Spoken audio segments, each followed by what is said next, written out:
Welcome back to the channel, everyone. My name is SASS, and today we are discussing the Path of Exile to 0.2.0F patch notes.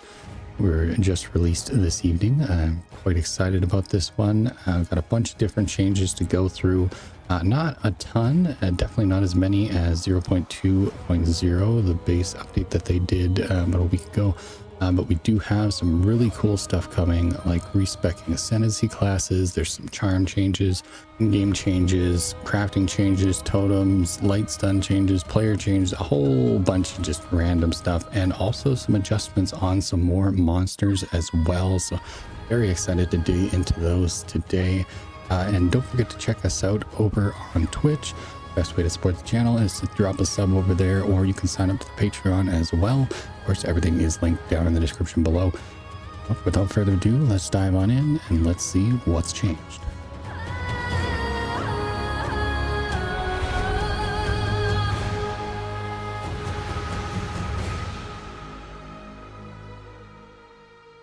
Alrighty, well, first things first, this patch adds support for respecking ascendancy classes, atlas bookmarks, new stash tab affinities, changes to charms and totems, as well as many other improvements and bug fixes. Starting us out, note the respecking of ascendancy classes. So this is something that has been mentioned quite often in the forums and online, like on X, Twitter, and stuff like that. Everybody's been talking about it.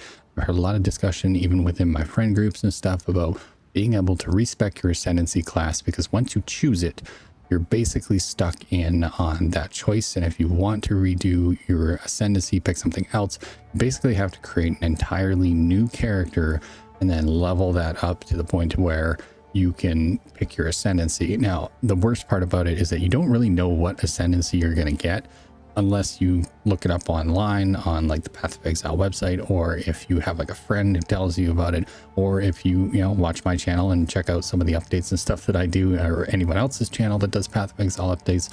So yeah, it's been kind of a weird situation where they don't really mention ascendancy until you get your ascendancy, and then from there it's just kind of like pick one. And you don't really get a whole lot of choices to, dig in. Oh, well, which one's going to be good for my class? And, maybe I should choose this, maybe I should choose that. So ascendancy is definitely something that carves out a path for your character moving forward. And a lot of your passive skill points, you're going to want to kind of combine with whatever you're doing for ascendancy. So for example, right now I'm rocking a mercenary, doing a lot of armor break and a lot of crowd control and stuff like that. So obviously I ended up picking the tactician ascendancy, and I picked the run of nodes that basically gives me extra pin to all of my attacks. Now, the best thing about this is that every shot that I take adds to slowing down the monsters that are coming at me, which allows me to create room between me and the other monsters so I can keep that ranged combat going. It works really, really well. However, if I hadn't looked at the ascendancy beforehand, before jumping in, I definitely would not have known that, like, hey, I should, put some points into accuracy rating and put some points into being able to do pin more often and things like that. So a lot of my skill choices, or my passive skill choices, have basically been along the lines of I'm picking this ascendancy. These are the nodes that I want to get. So now what GGG has done is you are able to respec your ascendancy class. So even though you've leveled up your character, you picked your ascendancy, you spent a bunch of points in your ascendancy passive skills, you can still reset your ascendancy basically at any time. You just have to complete another ascendancy trial. So redoing an ascendancy trial now allows you to respec which ascendancy class you have chosen at an ascension device, but only if the trial would grant you the number of points you already have. So if you've completed Trial of Sekimas in the first run of Axe, and you picked up those first two ascendancy passive skill points, you could redo Trial of Sekimas and basically respec yourself from there. However, if you've already completed the next step of getting the next 2 points, which is from the Trial of Chaos, obviously you're going to have to complete Trial of Chaos first before you can do a respec. You won't be able to do the Trial of Sekimas to respec yourself, because it'll be wherever you ended up getting those extra points from. So in order to respec your Ascendancy class, you must have 0 points allocated in it, but you can now talk to Balbella or the Trial Master to refund passive points. So this works the same way as Hooded Figure. The Hooded Figure that you see, you can talk to him and he'll allow you to respec your passive skill points. You can now do that same thing by talking to the Trial Masters and Balbella, obviously, in the Sekimas, and you can discuss things with them and then get them to refund your Ascendancy passive points. So that's also works for your own class. If you're not planning on changing classes, you can go back into the Ascendancy trial and get them to respec your class. You can put those points somewhere else. So, if I was trying my pin and I wasn't a big fan of it, maybe I wanted to try banners, I could go back in with my mercenary. I could switch things over and, take those points away from my pinning that I've been upgrading and then put it on banners. And then maybe I'll go back through it, change a bunch of my passives and, get some minion bonuses and stuff, banner bonuses, that kind of thing. The Trial of Chaos that have 7 chambers and thus grant up to 4 Ascendancy passive points now can be attempted from level 55 down from 60. So they dropped that down. We discussed this a little bit on the last video that we did about something that they were planning on doing. So that has been confirmed. Trial of Chaos now that have 10 chambers and thus grant up to 6 Ascendancy passive skill points can now be attempted from level 65 down from 75. I'm assuming the reason why they made these level cap changes is most likely so that you can respec yourself sooner. So if you're someone who kind of burns through the campaign and stuff and you make it through the Ascension and you're doing good, you're through Cruel, and you get into one of the later Trial of Chaos that gives you a bunch of extra points, obviously you're going to be able to attempt those sooner now. So it just kind of pushes you along a little quicker into the end game. All right, next up we have the charm changes. They've been talking about a bunch of different changes to charms and how belts are going to work. So belts at level 30 and above now have implicit modifiers with 1 to 2 charm slots, while belts level 60 and above now have implicit modifiers with 1 to 3 charm slots. This only affects new belts found after this patch has been deployed. So any of your old belts that you have, you won't be able to use those to get the extra charm slots. Obviously, you just have to find a new one. But belts, they drop pretty commonly, so you shouldn't have too many issues finding one with those extra modifiers on there. The explicit modifiers for additional charm slots on belts can no longer roll. Okay, so that was like a prefix that you could get randomly on, or a suffix that you could get randomly on a belt.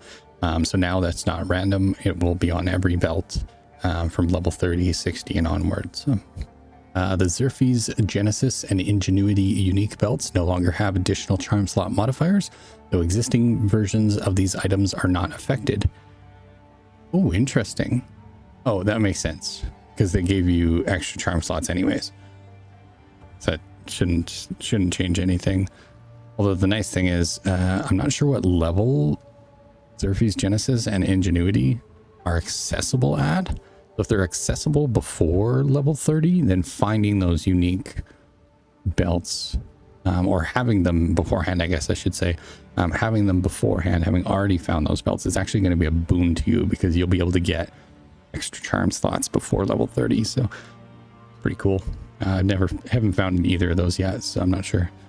Bijuborn has intentionally kept its additional charm slots for now, as in the future we will be expanding the maximum possible charm slots to 6. Oh, cool. Okay. That's really interesting. So that's why they didn't change their fees and Ingenuity then.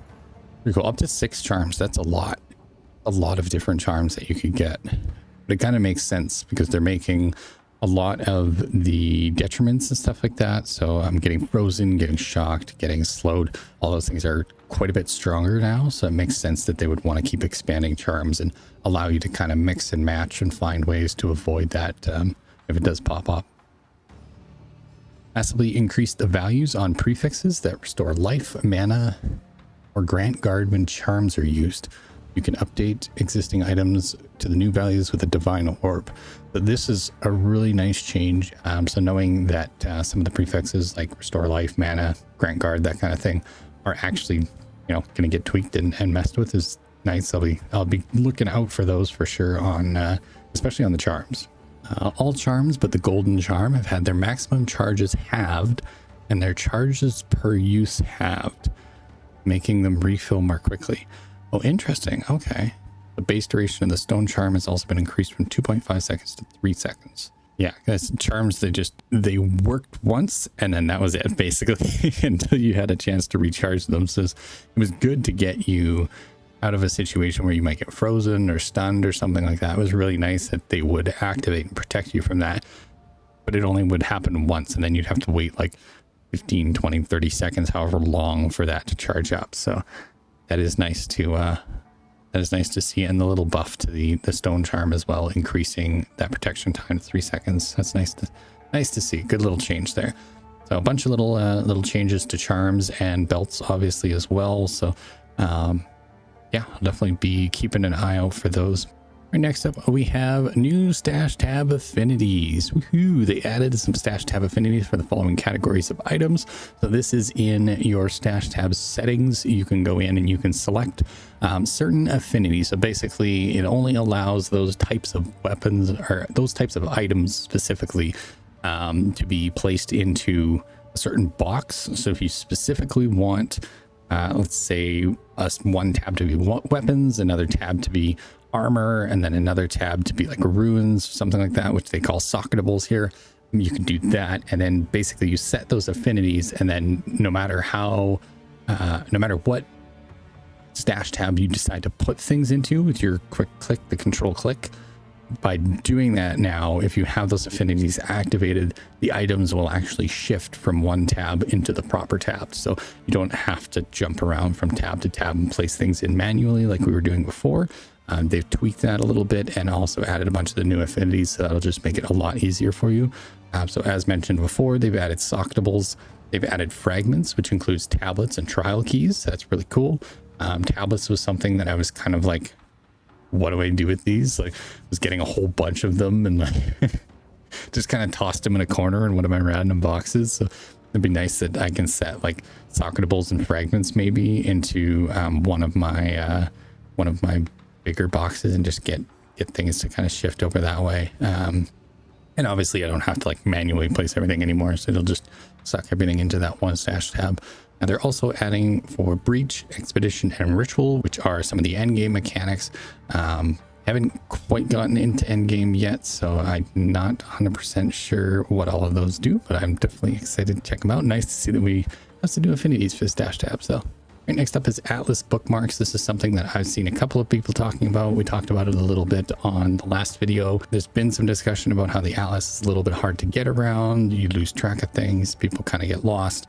You forget about, oh, that one map that has some really good modifiers and stuff on it, and then you just kind of burn right past it. So they've added the ability to bookmark locations on your Atlas to find them easily later. It's a really cool little feature. It just makes it easier to move around on your map. Right-clicking a node will allow you to create a bookmark by picking an icon and optionally adding a label that you can type in. This is a huge change. So bookmarking things, great, no problem. Remembering why you bookmarked that thing is a totally different story. So the fact that you can actually add like a little bit of text to it, I think that makes a big difference. So you can, remind yourself that, hey, big boss here, or whatever it might be, right? So really nice to see that they've also added in the fact that you can label everything too. Now you can have up to 16 bookmarks at a time. So it's not a ton, but enough that, as you're moving through your map, you should be able to keep track of things and utilize those bookmarks. They will appear as icons around the outside of the screen with a direction allowing you to scroll to them easily, or you can click on them to instantly take you there. So again, another little quality of life, just makes it easier to get around on your map. You can also view a list of bookmarks under the legend and click them to go there. That's another really cool feature. Honestly, the Atlas bookmarks thing is really neat. I haven't even made it into the end game yet, so I'm not really sure how all that's gonna look with all these like bookmarks and everything like that, and then labeled underneath the Atlas. But the fact that they're basically turning this into an actual map, the Atlas map is going to have things like a legend and everything like that. The bookmarks is just awesome, so you can just jump around the map really quickly. I can see myself using these for sure. I've watched a bit of endgame gameplay, and something I see people doing is like scrolling across their map constantly. And something I would probably do is like set a bookmark on, you know, the last tower that I did, set a bookmark on a location that I want to go to next, set another bookmark maybe halfway, and then I can like bounce between those really easily and not have to scroll so much. Lots of little changes there for the Atlas. Really cool, really cool. All right, we got the end game changes. Pinnacle bosses now have unlimited respawn attempts at difficulty 0. So this is like the big bosses, if you like each chapter kind of thing. Obviously we've fought some of these throughout like campaign and whatnot. So as you're going into these pinnacle bosses now, for your first, I think it's your first fight of them is at difficulty 0, and then it goes up from there. I don't think you can do multiple attempts at difficulty 0. But the fact that they have unlimited respawn attempts now, really, really cool feature. It's a great idea. It allows people to kind of get into the game and get into the end game, basically dig in and fight these bosses, learn the different attack patterns, and just, you know, you don't feel like you've just hit a wall and you can't go any further. So it's a really nice little change there. Tower and hideout maps now have a higher minimum number of rare monsters that can spawn. The final rare monster defeated in tower and hideout maps will now drop a map the same tier that you are running, as long as you have enough waystone chance. There we go. Defeating the final rare monster in tower maps is still not required to complete a tower map. So there you go. Nice little bonus. It helps with that map sustain. Looking good. Increase the minimum number of rares, which is nice. So we should get some better loot and stuff from that as well. Added UI tracking for rare and unique monsters in unique maps, tower maps, and hideout maps. Really cool. Another little bonus to the UI. I'm assuming that that goes along with your mini map as well. They had originally changed it so that the rare monsters would show up on your mini map. I'm guessing that they've added uniques and stuff as well to that now too. A nice little change there for the end game. We got some crafting changes. As each new rune tier is unlocked, we are removing the lower runes from the drop pool. This is to stop you getting spammed with lesser runes at high levels. We talked about this one yesterday. In the last video there, we discussed that a little bit as an option that they were looking at. That's now been confirmed. Lesser runes no longer drop past level 31. This is great. I've been getting a ton of lesser runes throughout my cruel playthrough with my mercenary, and it's kind of annoying. It's like I could use just basic runes so that I can upgrade my current runes that I have in right now, but I haven't gotten very many of them. I just keep getting lessers. So I know that you can combine your lesser runes together to make regular runes, but I'd rather just get good drops. So nice little tweak there. Medium runes. So that's the oh, I see. It's lesser, medium, or lesser runes, and then greater runes, right? They're just called runes. But the middle class of runes will no longer drop past level 52. Overall, past level 52, you will now drop more greater runes than currently, but lesser runes and regular runes will no longer drop. Okay, so they're increasing the total amount of runes that you can get past level 52, and then obviously it cuts off those lower ones. Rogue Exiles will always have appropriate tier runes socketed into dropped weapons relative to their item levels. Very cool. I got to fight one of these earlier today, actually. I wish I had gotten footage for it, but I got to fight it with my mercenary. It was really cool. He's this kind of like frost wizard guy that was like launching ice balls and all sorts of cool stuff at me. It was a good battle. I think it was like level 40 something or level 50 something. I was right near the end of Act 1 Cruel. So for anybody who's wondering, yes, you can meet Rogue Exiles as you're running through campaign. Scepters can now have sockets. This was really, really cool. We've added a new set of talisman modifiers for scepters to allow upgrades to your minions at mid to late game. Very nice. Scepters were the next thing that needed a little socket bump, so we just got all of the magic items, so wands and staves and that kind of thing. They have socketables now, and now your scepters do it as well. So really cool. I'm hoping that they can continue expanding the socketables and giving us more control over the type of modifiers and stuff that we can add. I've liked a lot of like the new socketable stuff that they've added. I think it's a good idea. There's some really cool buffs in there. But I still think there's room to do more. I think they should continue expanding those socketables, if this is how we're going to craft items and make up for, modifiers and implicits that just don't quite get there. If we're going to be doing that using socketables, then I'd like to see that just continually expanded, almost all of the modifiers in one way or another. Obviously, there's some that you can't put on socketables, but it would be nice to see all of the modifiers end up being a socketable of some kind. All right, next up, we have the totem changes. All totem skills now start gaining elemental resistance and chaos resistance, scaling up a skill level from around gem level 13. At gem level 20, they have 70 plus 75% all elemental and plus 35% to charm resistances. Very cool. So totems do die quite quickly, especially if you're fighting anything that is elemental or with chaos damage. Like chaos damage, they just melt instantly, basically. So that's really cool to see that they buffed that and make them actually useful. Ironwood support now also grants totems summoned by supported skills plus 10% all maximum elemental resistance. Very cool. Just keep on buffing those minion stuff. Totems are pretty useful. I use them quite often. I've been using the, I think it's called the Bombard or something like that. It's just a big crossbow that you place down. And I've got like pin and everything like that on it. And it just slows down anything that comes near it, which is really nice and useful. And I know there's tons of different totem skills and stuff that you can play with. So it'll be fun to mess around with that. Now it's nice to see that they will slowly start gaining those resistances. Hopefully stick around a little longer to help us. We got some light stun changes. Moderately reduce the capacity for monsters to light stun you, especially towards cruel and endgame, by lowering the amount of stun damage they deal. Thank God. I got light stunned so much last time. Oh man. I was fighting the Act 1 Cruel boss and just got stomped over and over and over again by those little werewolves, and they do so much light stun damage. It's really nice to see that they're tweaking that and increasing the minimum they must deal to light stun you. Oh, okay, nice. So we're getting quite a big buff for stun. Stun was a little bit overpowered.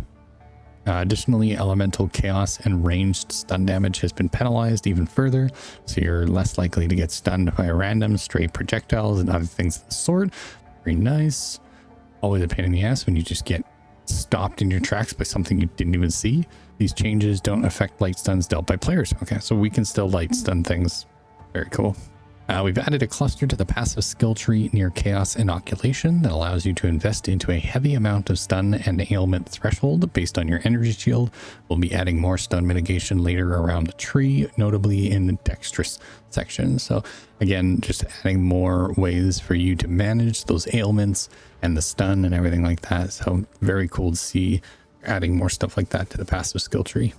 All right, we got some player changes. So I know I read this wrong. I was thinking of the wrong skill when I talked about it in the last video that we did about Path of Exile 2. So the skill that I was talking about in the last video was Scavenged Plates, which is what I'm running on my mercenary. Shard Scavenger I haven't used yet, but I might end up using it because it's got some very interesting effects, and it might work pretty well with my new unique bow that I found. New unique crossbow is really cool. But Shard Scavenger, in addition to its current effects, now also restores 1 cooldown use for all your grenades and grants a buff for 2 seconds that prevents your crossbow attacks from consuming bolts. Really cool little bonus. Shard Scavenger seems like a really interesting skill to be able to play around with your crossbows. And the fact that it restores your grenades as well is like, that's huge, you know, and not consuming bolts. So a lot of those single use attacks that you would normally have to shoot and then reload, shoot and then reload. Obviously, every 2 seconds now, you're going to have a chance of not consuming those bolts. Shockwave Totem's base attack time is now 1.5 seconds, previously 3 seconds. Very cool. Shockwave Totem's Slam now deals a 96 to 211% of attack damage at gem levels 3 to 20, previously 169 to 369. So they have, oh, I see. They've doubled the attack time for the totem, but they've nerfed the damage. The damage is gone.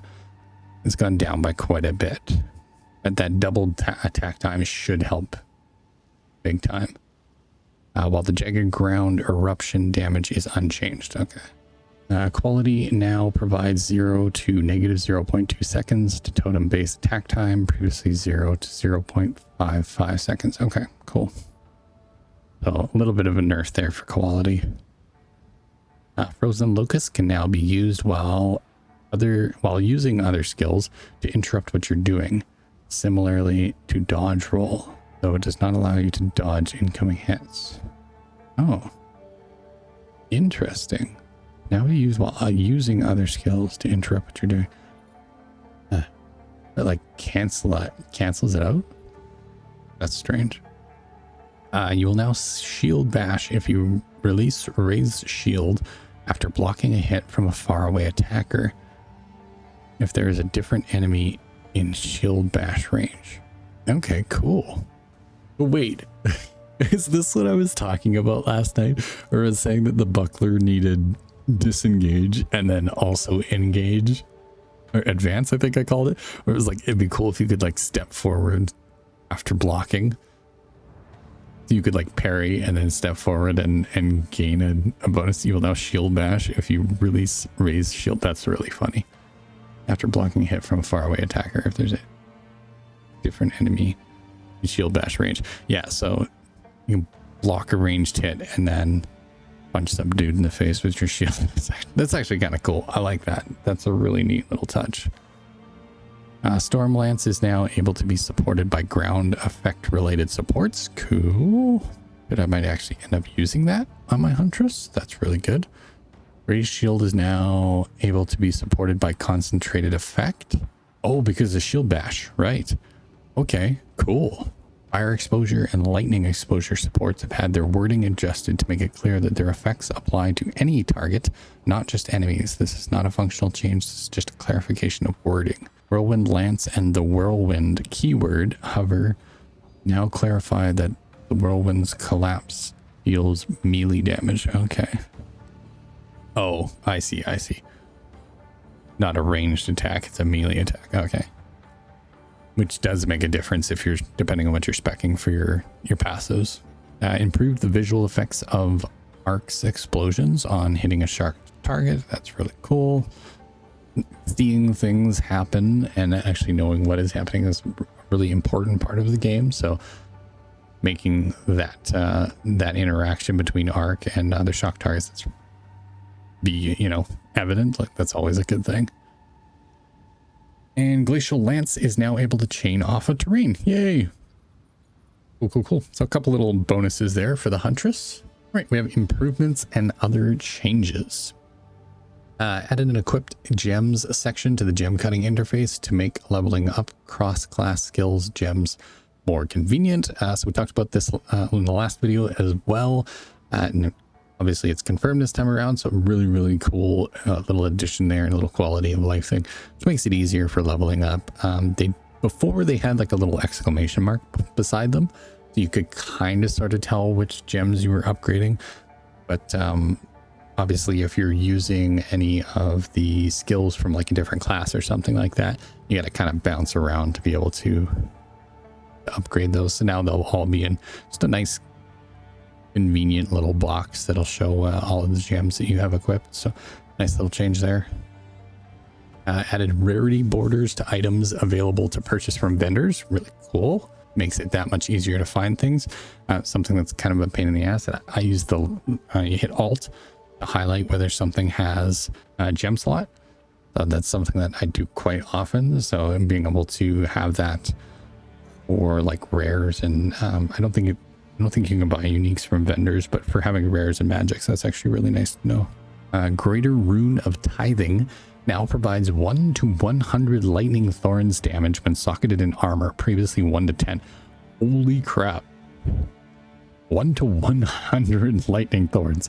That's really good. That's a 10 times buffed thorns. Thorns is quickly becoming something that could be really strong. Like, I've been using it a little bit on my mercenary because I've been using scavenge plates, and that gives me bonus armor and bonus thorns. So I have played around with that a little bit, so that would be a fun one to get my hands on. Greater Rune of Tithing. I'll have to keep an eye out for that. Attribute runes now have a more appropriate gold value to vendors and can be reforged into their higher tiers. Very cool. Breach hands can now drop splinters at all levels. This amount starts low and increases with area levels, similar to splinter drops from monsters. Little buff there for breach. Shrines are now easier to click on. Oh. Obviously just probably expanded their boxes a little bit, made it more evident when you are actually clicking on them. So all right, so in here we go into the thing that I've been the most excited for: monster changes. All right, so some endgame monsters can no longer interrupt their attacks if you move too far out of range during the attack to relentlessly chase you. This was something that they had tweaked in the 0.2.0e. So the previous update, they had tweaked that a little bit with some of the monster attacks and stuff. So it looks like they've changed some more of the endgame monsters. Zarok the Temporal no longer aggressively targets player minions if any are present. Keep your minions alive a little bit longer to help you out. The Emired Fury is now less likely to target minions, and their ground effects should now more reliably be removed after death. Cool. Azak Brutes, Azak Maulers, Azak Stalkers, and Undead Volgards have had the frequency they use their skills, such as ground slams, reduced and the cooldowns increased. Okay. So they're just going to attack less often overall. Adjusted the behavior of the 180-degree cleave skill used by Geonor, the Putrid Wolf, to prevent them from using the skill multiple times sequentially. Ugh. Yeah, I got hit by that like 3 times in a row last night when I was fighting him. I died like over and over again. He got real frustrating. Nice little touch there, adjusting that. Geonor's hard enough to fight already. He's a fun fight. I think he's probably I think he is my favorite boss. Out of all of the campaign bosses, he is easily my favorite. Obviously, I haven't gotten into any of the endgame bosses and stuff yet, but Geonor is definitely, that's a fun fight. I like that one. The composition of monster packs in Jukani's Sanctum, Agarat, and Utsal have been adjusted to reduce the amount of ranged skills being hurled at players in these areas. The same adjustment has been made for the versions of affected packs that can appear in map areas. Very nice. Yeah, Jukani's Sanctum, Utsal especially. Agarat's not too bad, but Utsal is just ridiculous. Like last night when I was going with all of my crossbow stuff firing and my other abilities and my grenades, and then every other ranged attack that's like blasting around the arena, it just gets insane. You can't even see the ground at points. It's good that they'll be adjusting some of those to be melee monsters instead. Adjusted the frequency and damage of the Ice Shard Spiral Volley from shrines. Okay. Adjusted the behavior of venomous crabs, venomous crab matriarchs, and constricted spitters. Adjusted the behavior. They don't say how they've adjusted behavior. I'm going to assume that they've made them a little bit slower. They were the last, I think, of the quote-unquote fast monsters that needed some tweaking. So Vol Form Shifter now has less damage reduction when in shapeshifted form. All right. Oh, the Fettered Spider cleansed monster now explodes on death less often. Okay. That's after clearing, I think it's Affliction or something in the ending game. Adjusted the damage dealt by Goliath and Vol Goliath monsters. Adjusted the damage of Stone Sentinel's Slam skill. Reduce the damage of the Essence of the Infinite Monster modifier. Okay. Lower the damage of Vol Enforcer to be more appropriate for how many times it hits. Very nice. Lowered the damage of Reconstructor's Lightning Burst skill. Slightly reduce the damage of Ravenous Misshapen's Arc skill. Very cool. It's just a couple of little tweaks there. Not a ton of monster changes, but a few here and there. Obviously, they're still working on things, adjusting a lot of that balance. So, you know, make sure you guys keep on playing and keep trying to hit those monsters and whatnot, and give your feedback, obviously, on the forums and whatnot. Constructive feedback, of course. Hopefully they keep adjusting monsters as we go. So far, the monster adjustments have been the ones that I've noticed the most. That and the socketables change that they did. Between those two, the game just feels totally different. It feels a lot better. All right, next up we have the bug fixes. So they have been hard at work fixing all of the little bugs and the issues that have popped up at the last update patch they did. And obviously any of the existing bugs that have still been hanging around. They fixed a bug where players were gaining 1% of their evasion rating as armor at all times. This also fixes a bug where Iron Reflex's Keystone passive skill and General's Binding's notable passive skill were not providing the correct amount of armor. Interesting. Hey, having 1% of evasion rating as armor is kind of nice. Is that why my mercenary can't go down?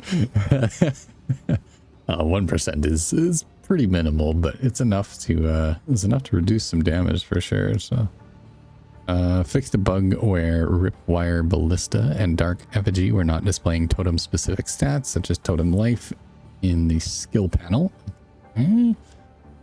Fixed a bug where corruption modifiers to the level of Bind Spectre or Tame Beast gems could be lost upon binding or taming. Ooh.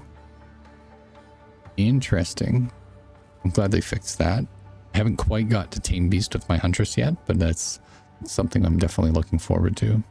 Fixed a bug where the enemies chilled by your hits increase damage taken by chill magnitude modifier on Asphyxia's Wrath unique quiver was instead causing enemies to take reduced damage. Ooh. All right then. Nice little buff for that unique. Fixed a bug where the Black Doubt unique body armor would remove mana if you were on full life with the Lich's Eternal Life Ascendancy passive skill allocated and were taking damage over time. Oh shit. Oh, I see. That makes sense. It shouldn't affect you at all because you're right. Eternal life. Fixed a bug where disengage could fail to trigger a shockwave from parried enemies in its area of effect if those enemies were hit by other shockwaves from the same use of the skill. Okay. I didn't realize that was a bug. I thought that was how it worked.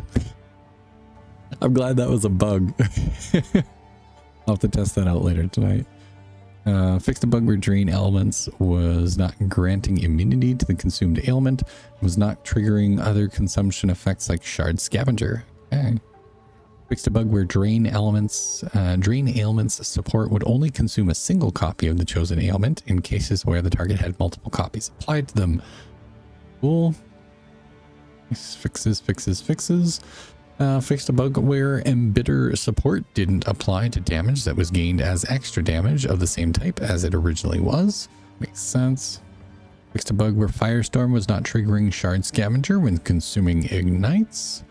I made a lot of little fixes here. Fixed a bug where Volcanic Fissures did not cause an aftershock when Shockwave Totem Slam was used on it. Those should interact with each other properly now. Fixed a bug where Staggering Palm was not working with the Impact Shockwave support. Fixed an issue where chaining and returning projectiles starting positions could desync. Fixed a bug where the last charge of the Smith of Katava's temper weapon skill was able to cause multiple explosions when consumed by specific skills. Interesting. Fixed a bug where Glacial Lance's explosions did not scale with area damage. And fixed a bug where Meditate could be interrupted by a non-damaging hit. Could be interrupted by a non-damaging hit. Oh, interesting. Fixed a bug where Gathering Storm was not considered a quarterstaff skill. Wait, what? Ooh. Okay, so if you're running Monk with quarterstaff, definitely do some testing with Gathering Storm because there's a lot of passive skills that buff quarterstaffs. That's going to make a huge difference. Fixed a bug where refraction support was not working correctly. Fixed a bug where curses applied through map modifiers were not being reapplied if you died and respawned at the checkpoint. Ooh, that's nice. No more cheesing. Fixed a bug where attribute runes could not be socketed in wands and staves. Oops. Right, that is something new that they just added. So good they fixed that. Fixed a bug where unique charms could not be chanced. Fixed a bug where the spirit of the bear as Mary's spirit was targetable and could be damaged. Don't hurt the bear. A little sad face. Yeah, don't hate the bear. Be nice to the bear. No way. That's wild. Fixed a bug where the Azak shaman monster would not use most of their skills when bound as a specter. Interesting. Fixed a bug where the Smith's Masterwork Ascendancy notable passive skill had a refund cost. Oh, interesting. Fixed a bug where modifiers provided by runes were not being displayed on wands and staves. Fixed a bug that can prevent you from progressing the Power Awaits You quest if you respawned at checkpoint after the Arbiter of Ash died. Fixed a bug where monsters spawned by the Ogham's Legacy unique strongbox were required to be slain in order to fulfill the Kill All Rares map objective. Oof. Did they fix that? Fixed a bug where the Savannah map boss arena wasn't being sealed off when the fight began. Fixed a bug where the stairs exit the Act 3 final boss arena wouldn't appear after defeating the boss. This fix also applies to the map boss version. This is actually something that I figured out. I ran around in that little circle forever trying to figure out where the was I supposed to go. And I was like, well, I guess I'm just supposed to teleport out and then continue on from there. So that's really funny. I didn't realize that was a box. I didn't realize that was a bug. I just assumed it was something where like the teleporter that was supposed to appear didn't show up, because they do that often where you like beat a boss and then a teleporter shows up and takes you back to like the main map or whatever. They do that in the cemetery. So I just assumed that that's what it was, but that's really funny that the stairs just, nope, you're stuck and teleport yourself out. That's really funny. Good fix. Good fix. Fixed a bug where storms created by Whirling Slash visually remained when the gem was leveled up. Okay. Fixed a bug where Lightning Wraith monsters were dealing less damage than intended.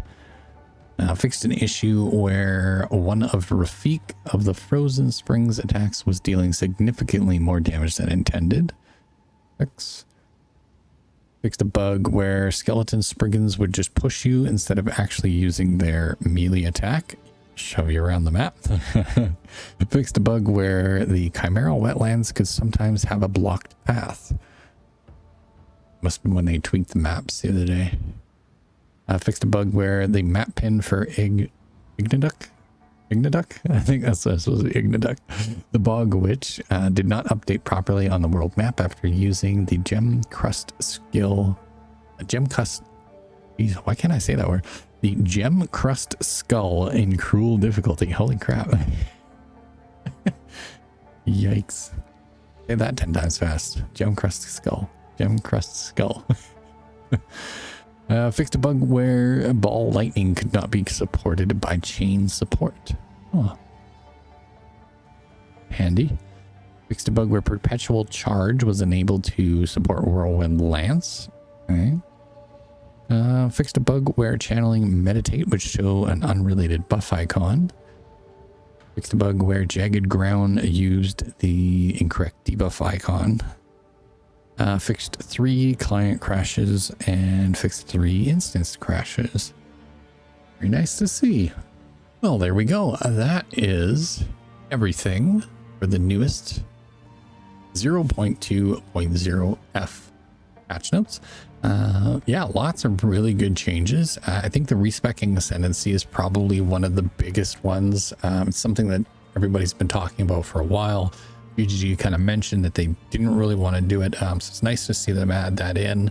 I'm glad that they changed their minds on that. There's been quite a bit of pushback from people, basically just saying like, hey, just give it to us, like, you know, at the very least through early access. You know, if you want to take it away when the game comes out full release, it's completely understandable. You want those things to be, you know, locked in on the choices that you make for your character, but as we're testing things, like, it just makes sense to allow us to respec, right? So The charm changes on belts is another big one, being able to manage things like freeze and stun and bleed and things like that. So really nice little addition there. Stash tab affinities, really cool. Atlas bookmarks, also really cool. So just a ton of really good little changes. The light stun changes I'm really happy about as well. And then of course just a couple little like monster fixes and stuff like that. So pretty solid patch, I would have to say.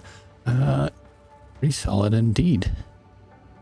All right, so after that little patch, I gotta say the game is definitely heading in a much better direction than it was from 0.1 to 0.2. They've definitely made some really good changes. 0.1 was feeling pretty rough. Obviously needed a lot of edges smoothed out, needed a lot of balance done. We had a pretty massive nerf between 0.1 and 0.2. So it's nice to see that they are, of course, continuing to adjust that, buffing some of the skills, lowering some monsters, changing some of the player skills, stuff like that. And then of course just increasing the amount of variety that we can have from our different skills and items and stuff. So it's really nice to see where they're headed. I know that there's been a ton of negativity in the community and stuff like that. A lot of people not liking the way that the game is headed, but myself personally, very excited for it. Obviously I haven't dug into endgame very far yet. I played a little bit of endgame in 0.1, but I haven't got there yet for 0.2. So I'm hoping over the next week or so I will be able to dig into the endgame and see what the maps and stuff are feeling like now. I know in 0.1 I wasn't a big fan of it, so we'll have to see how things go here in 0.2. But I'm very excited for the future of Path of Exile 2. I think it is moving in the right direction. I think they've got some great devs working on everything. They got a good team over there, and I think all the head guys, Jonathan and them over at GGG, I think they are doing the right thing with all of these interviews and stuff that we've seen. We've seen the Zizaran interview. They just did one, I believe, with dropped frames. So really cool to see them interacting with the community, answering questions, all that fun stuff. So really cool to see. Maybe we'll be able to get them on the channel sometime. So Jonathan, if you're watching, I'd love to have you on and have a little discussion about Path of Exile 2, and more so from a noob.